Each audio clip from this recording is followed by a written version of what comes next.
jauh di angan-angan Enda untuk bercita-cita jadi pramugari. Kenapa? Karena ya Enda satu orang kampung yang ngeliat pesawat aja jarang gitu ya di kampung. Oh iya, karena di kampungnya dia tuh kalau pesan masih kalau ngeliat pramugari lagi ngelayanin ayah atau gimana, ayah suka nggak tega kenapa? Ingatnya Enda gitu kan. Capek ya tahu ya. Tapi kalau ngeliat yang cakep banget suka lupa sama Enda gitu kan. Aduh, sayang pelawak, maaf nggak ada yang cakep ya. Ekspri itu yang udah kayak Enda nih, kayak Enda udah pernah jadi pramugari, udah punya pengalaman, mau terbang lagi itu 36. Sekarang umur Enda berapa? 36. 36, ya udah habis lah waktunya. Udah nggak bisa terbang lagi pokoknya. Tapi pramugari haji masih bisa. Beda kalau pramugari haji. Ya udah sekarang jadi pramugari Haji Narji udah di rumah.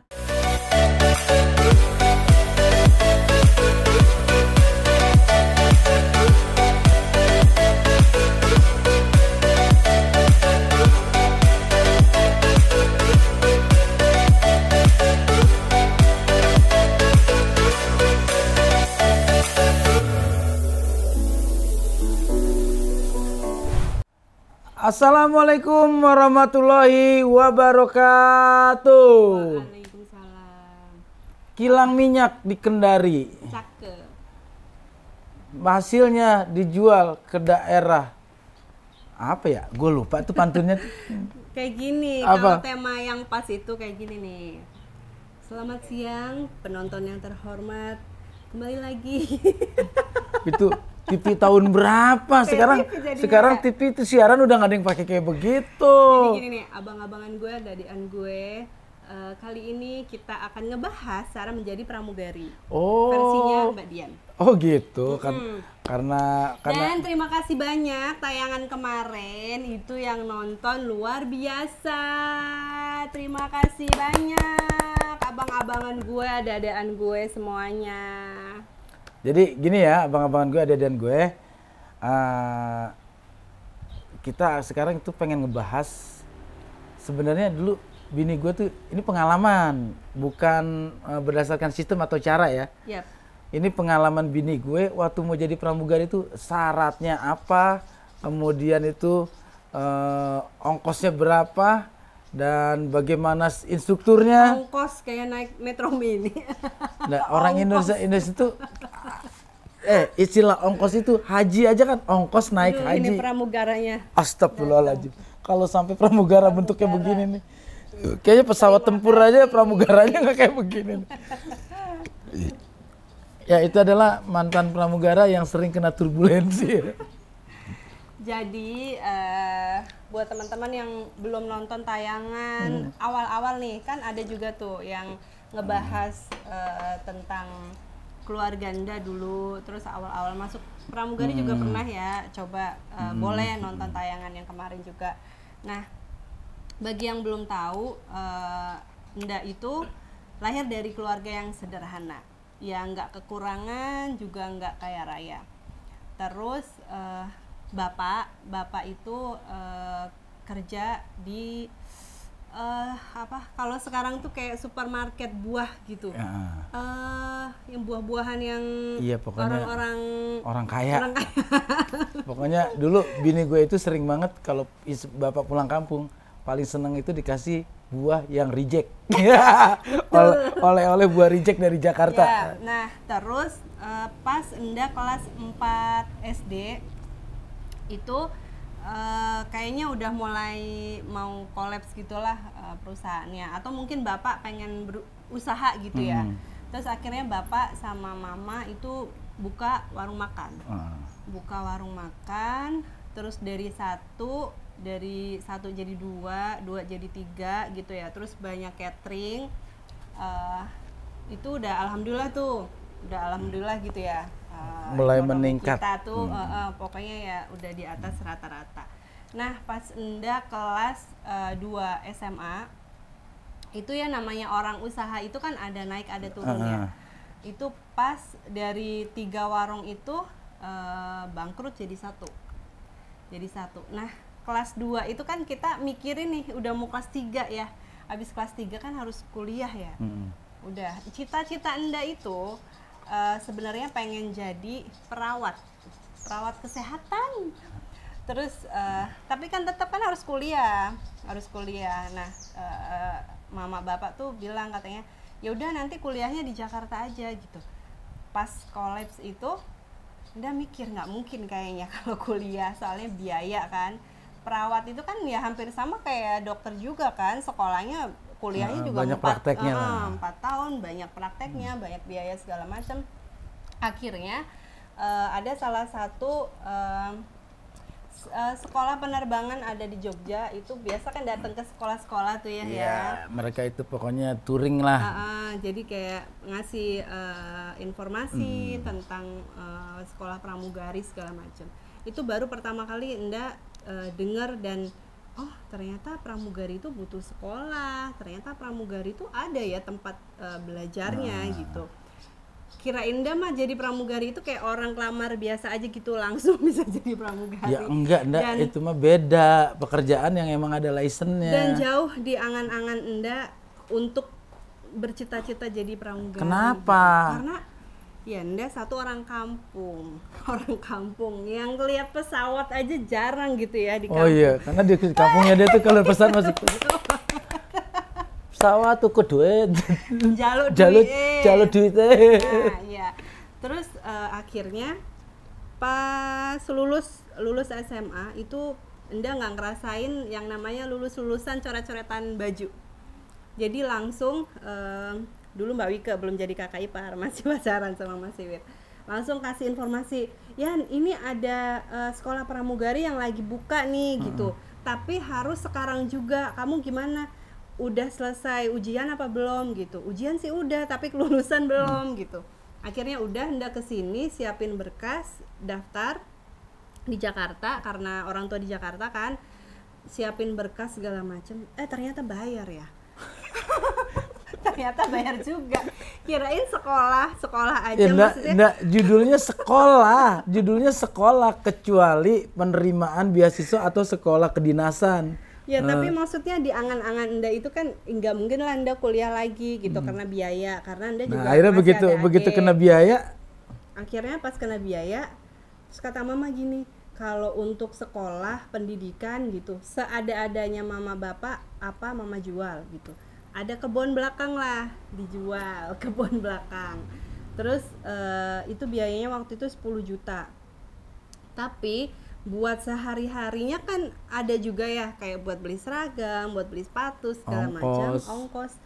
Nah itu mikir tuh Nda, dari mana, nggak mungkin minta mama lagi. Akhirnya Nda pinjam ke temen Nda, si Erma, yang berencana akan sekolah pramugari juga, tapi belum mulai bayar nih. Akhirnya Nda pinjam dulu uang dia, karena di sekolah itu mah nanti dicicil ya gitu. Akhirnya Nda sendiri yang nyicil pas sudah masuk. Singkat cerita, udahlah Nda masuk ke sekolah pramugari tuh dengan dulu 3 bulan atau 6 bulan ya kalau nggak salah tuh. Nah itu sekolah pramugari ceritain dong Nda, kayak apa sih serunya di sekolah pramugari, bagaimana instrukturnya, biar penonton kita tuh tahu. Sama di masuk sekolah pramugari itu juga ada kriterianya. Tinggi sama berat badan. Tinggi minimal berapa? Proporsional. Kalau perempuan itu 160 ya. Perempuan 160, laki-laki 165 kalau nggak salah ya dulu ya. 165. Berarti ya itu kalau jadi perempuan sebenarnya kategori tinggi ya. Cuma kalau jadi laki-laki jarang. 160 tuh ya Zahara dulu temen Enda tuh kayaknya 162, 63 lah. Nah terus tinggi badan, berat badan? Ya proporsional kan ada tuh, tinggi 160 berat badan berapa, tinggi 170. Ada cek kesehatan nggak? Ada juga. Itu medical check up semua tuh? Kayak orang medical check up kayak pada umumnya? Belum, nggak semuanya. Nggak itu semuanya. Sebelum, kalau sekolah nggak semuanya. Yang apa ya? Yang dasar banget. Dasar. Yang suruh niup balon tau nggak, yang sampai kuat berapa tuh yang? Itu mah belum. Oh belum ya, gitu. belum. Pokoknya ya ada tes juga, ada tes tertulis, ada. Nah, tes tertulisnya apa aja biar pada tahu juga. Pengetahuan umum sih. Pengetahuan umum. Pengetahuan umum. Terus ini diingetin lagi dari awal tadi, yang pertama itu fisik itu penting, tinggi badan, standar, proporsional dengan berat badan, kemudian standar kesehatan, yang kemudian itu pengetahuan umum itu kayak apa Ndak? Pelajarannya umpamanya lebih ke eksak atau ke sosial? Sosial sih, Sosial. lebih ke sosial. Bahasa Inggris Bahasa Inggris juga. berapa minimal? Wawancara bahasa Inggris ya paling nggak ngerti kalau misalkan ditanya kita bales jawab, terus sama perkenalan gitu. Karena Anda dulu masih yang domestik jadi nggak begitu yang conversation yang banyak gitu, enggak. Udah akhirnya ketemulah tuh dari berbagai macam daerah di situ. Nah, Sahabat Anda waktu masuk itu ada berapa orang di sekolah itu? ada berapa ya, banyak ya, sekitar 14-an mungkin 14 ya. orang. Sekitar 14, tapi yang memang deket tuh tiga orang. Jadi karena kita sama-sama dari Jawa, jadi kalau ngomong Jawa bertiga, terus kita sama-sama dari ya keluarga sederhana gitu ya. Jadi apa ya, bukan minder sih, tapi maksudnya ngelihat temen Anda tuh diantar pakai mobil gitu. Terus masuk ke gedung yang berlantai itu kayak yang udah biasa gitu, sedangkan Anda berangkat sekolah itu naik itu loh, dari Grogol ke Pasar Baru tuh ya, yang bisnya warna biru. jelek banget tuh, warna biru itu namanya Koan Bisata apa Koantas Bima gitu pokoknya. Iya, terus Anda dari rumah pakai sendal jepit karena kan nggak mungkin pakai high heel. Oke, Ya, tadi itu Nda, tapi yang memang bikin Anda semangat itu karena ya satu, walaupun itu bukan cita-cita Anda, tapi Anda mau berusaha karena mungkin ya nanti suksesnya di sini gitu. Mungkin Allah ngasih yang terbaiknya di sini gitu. Nah gini Nda, ini kan kita bicara tentang teknis ya. Tadi itu interviewnya, setelah interview itu pendidikannya apa Nda? Yang hari pertama masuk itu ngapain? Itu kan kayak ada apa namanya, co-outbound, apa yang di luar tuh kayak outing gitu dulu. Jadi kita saling mengenal dulu. Gitu. Jadi selain pendidikan pramugari di situ tuh ada yang di office-nya tuh ya, yang bukan office, yang co-pilot. Jadi kita digabung kayak buat pendekatan, terus kayak di luar tuh kayak gimana nanti, terus pokoknya kayak mau masuk ini juga militer. Jadi kayak fisik, kayak buat pendidikan gitu. fisik juga gitu. Renang itu coba waktu yang pertama nih, Nda itu cek itu Pak, ada cek lari nggak? Lari enggak. Renang? Renang iya. Jadi di pendidikan pramugari itu akademis. Terus pokoknya pelajarannya tuh banyak lah. Nah, terus salah satunya yang renang, terus simulasi kayak misalnya kita di keadaan darurat itu di pesawat beneran, simulasi gitu loh, di pesawat, terus di bawahnya itu pendaratan darurat air ya, kita ada slide, terus di bawahnya itu kolam gitu, kita harus berenang. Nah, terus saya tahu yang di Ancol tuh, yang bebek-bebekan. Iya, yang itu yang orang bilangnya Danau Ancol itu kan, itu yang teluk tesnya itu. di situ. Oh, tesnya di situ. Iya. Itu lumayan dalam loh. Tesnya di situ, tapi waktu itu karena emang itu dalam, jadi kita pakai baju renang, pakai pelampung. Tapi kan yang namanya orang nggak pernah itu ya. Tapi untungnya Anda udah ada pengalaman mandi kali dulu.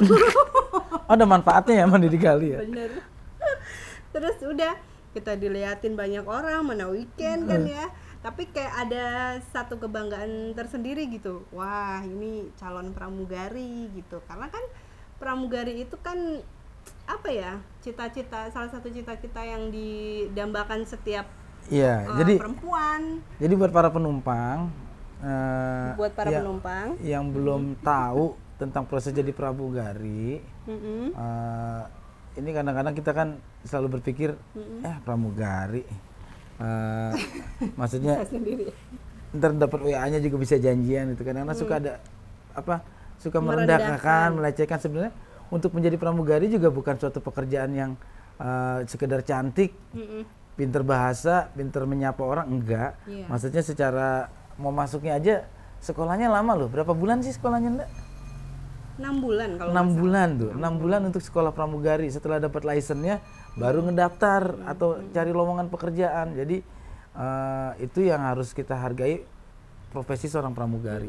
Kadang-kadang penumpang itu kan juga kadang-kadang nganggap pramugari itu benar-benar pelayan yang harus melayani banget ya. Mbak, ini dong Mbak, ini Mbak. Nggak juga. Kadang-kadang ayah tuh lebih cenderung kalau ngeliat pramugari, kalau lagi terbang, kalau ngeliat pramugari lagi ngelayanin ayah atau gimana, ayah suka nggak tega, kenapa? Ingatnya enggak gitu kan. Capek ya tahu ya. Tapi kalau ngeliat yang cakep banget suka lupa sama enggak gitu kan. Aduh, sayang pelawak, maaf nggak ada yang cakep ya. Kalau perasaan enggak ya dulu, udah kan itu singkat cerita gitu ya, cara-caranya, terus pendidikannya, terus dan itu Enda tuh masih keinget banget, emang kita tuh waktu kecil tuh harus dengerin kata orang tua ya, kayak misalkan hati-hati jangan naik pohon nanti jatuh, hati-hati mata ini itu gitu. Itu emang aset kita, harus kita jaga. Kayak Enda nih di sini nih, karena Enda naik motor ya waktu SMA. Bohong, digigit lintah kayaknya sih. Bukan naik motor kesannya anak gaul banget itu. Naik motor, motornya juga keren. Naik motor, terus di sini tuh kena knalpot gede segini nih. Jadi kayak bonyok gitu kan, berbekas.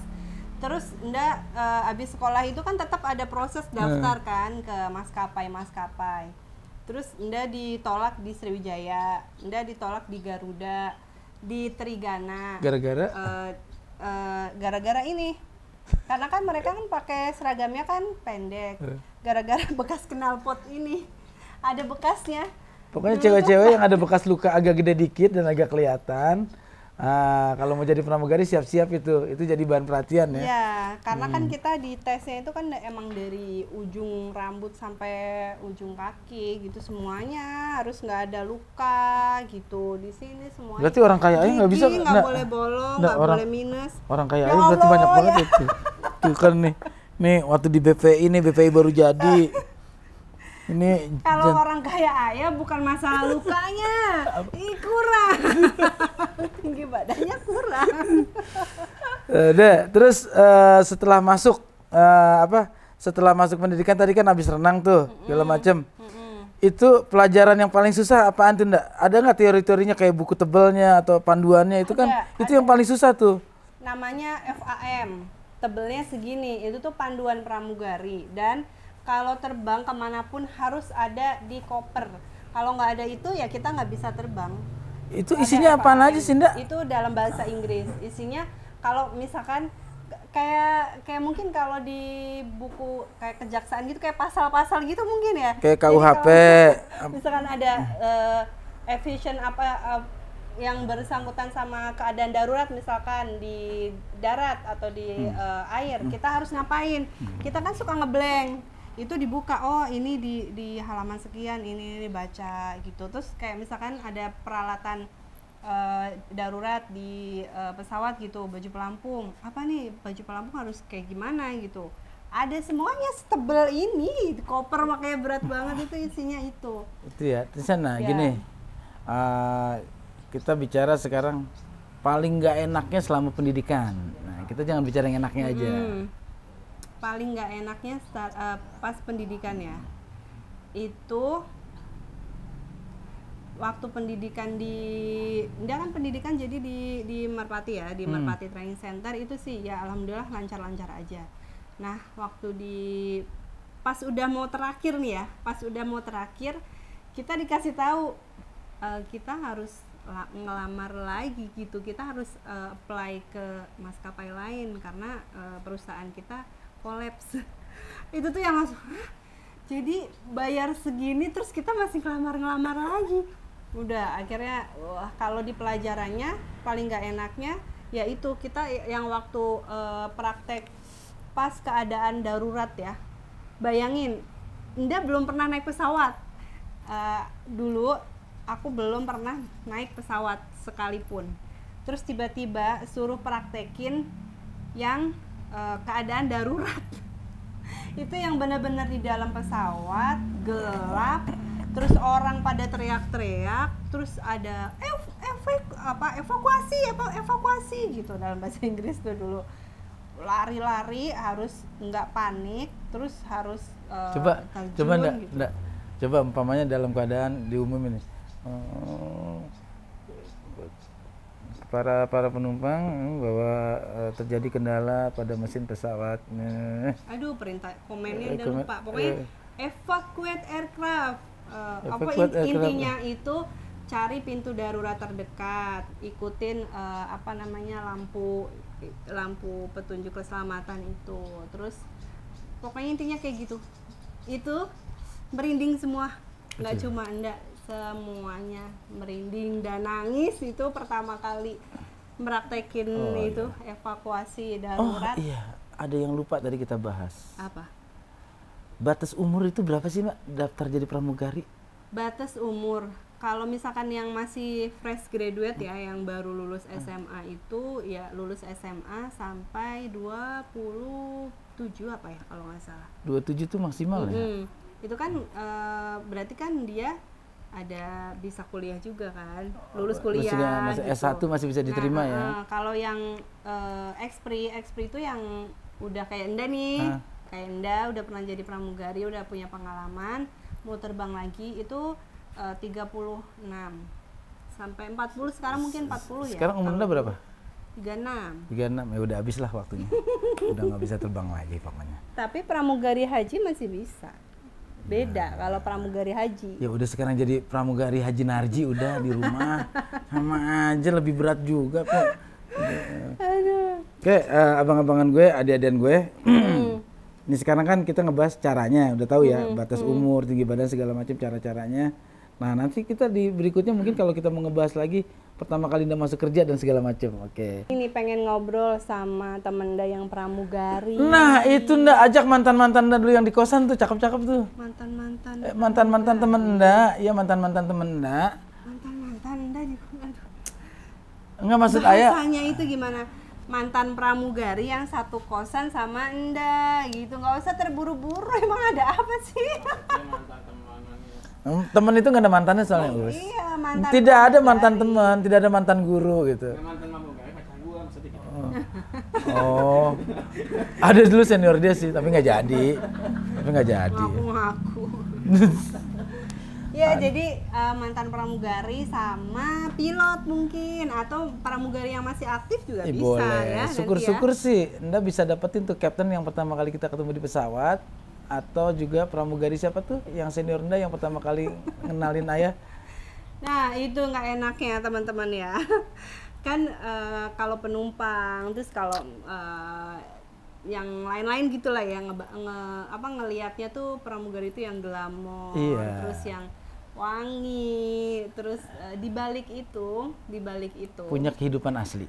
ya, terus nggak enaknya kalau di dalam pesawat dapat senior yang galak. Itu nggak enaknya, nggak bisa makan, nggak bisa minum, kerja aja terus.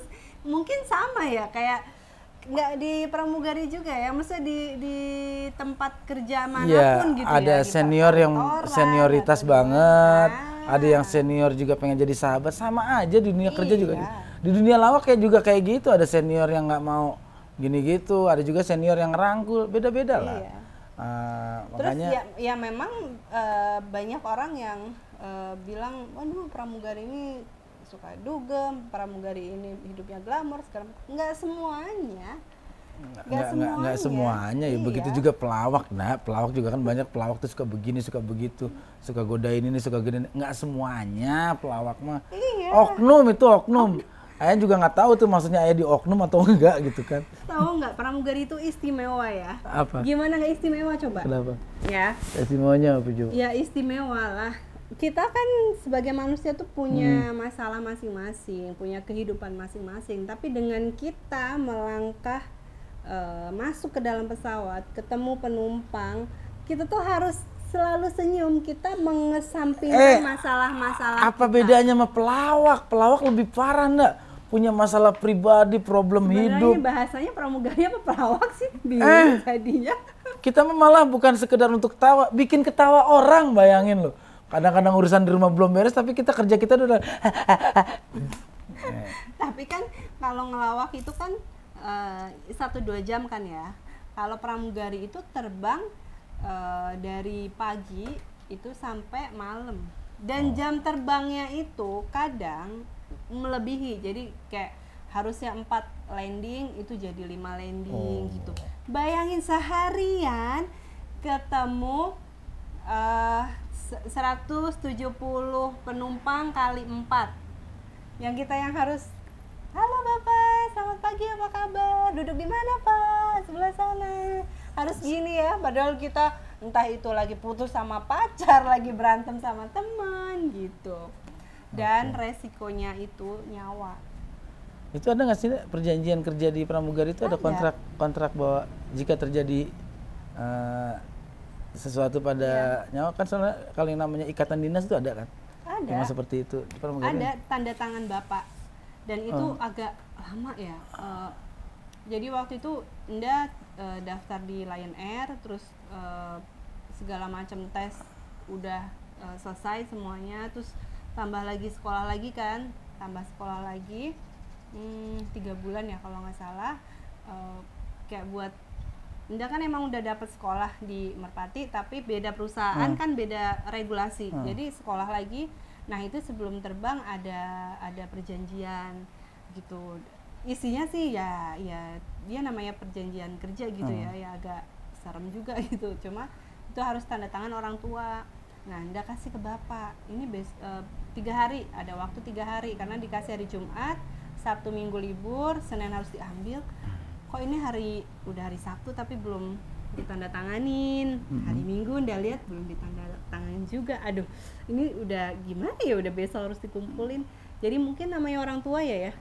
Mungkin berpikir kok iya sih emang takdir emang di tangan Tuhan gitu ya. Cuma masih kayak menyerahkan anak perempuan satu-satunya gitu kan. Jadi kayak tanda tangannya tuh berat gitu. Itu bunyinya kayak apa sih? Aduh lupa ya Nda punya udah lama banget ya. Intinya pokoknya segala resiko yang ada di pesawat gitu ya, pas kita lagi terbang ya memang apapun itu menerima gitu. Oke, abang-abangan gue, ada-adaan gue biar bikin penasaran nih, gue nggak bikin nanti sampai lu sama nanya ya komen kira-kira mau ngebahas apa lagi tentang pramugari atau nanti ngajak Iya, karena siapa? masih Panjang banget. Padahal ya Nda kerja tuh cuma 3 tahun, cuma masih panjang banget. Ayah tahu nggak yang ingat nggak yang nulis buku bareng Nda tuh? Iya. Itu pada terbang lagi di Saudi. Oh iya? Iya. Pada apply lagi, pada terbang lagi ke sana. Nda lihat tuh IG-nya. Oh oke. Iya. Nda nulis buku itu juga? Hah? Nda nulis buku itu juga kan? Enggak, mereka terbang lagi. Oh, Kan iya, memang betul. mereka kan maskapainya kan Saudi kan. Nah, kalau Saudi itu ya, kalau misalkan maskapai luar itu mereka tuh cari yang ekspri ya. Banyakan cari tuh yang memang udah punya license. Jadi mungkin enggak yang biar mateng ya, enggak belajar dari awal lagi gitu mungkin ya. Gitu. Oke. Abang-abangan gue, ada-adaan gue, nanti kalau lo pengen tayangan berikutnya ngebahas tentang pramugari tentang apa, tulis di komen ya di tayangan ini ya. Ya, terima kasih banyak. Jangan lupa subscribe, share, like, and comment channel YouTube Abang Narji.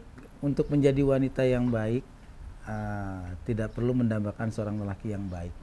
Jadilah wanita yang terbaik, insya Allah laki-laki pendampingnya akan berusaha menjadi yang lebih baik. Itu kata-kata. Sebenarnya tadi ada quote juga, cuman udah lupa.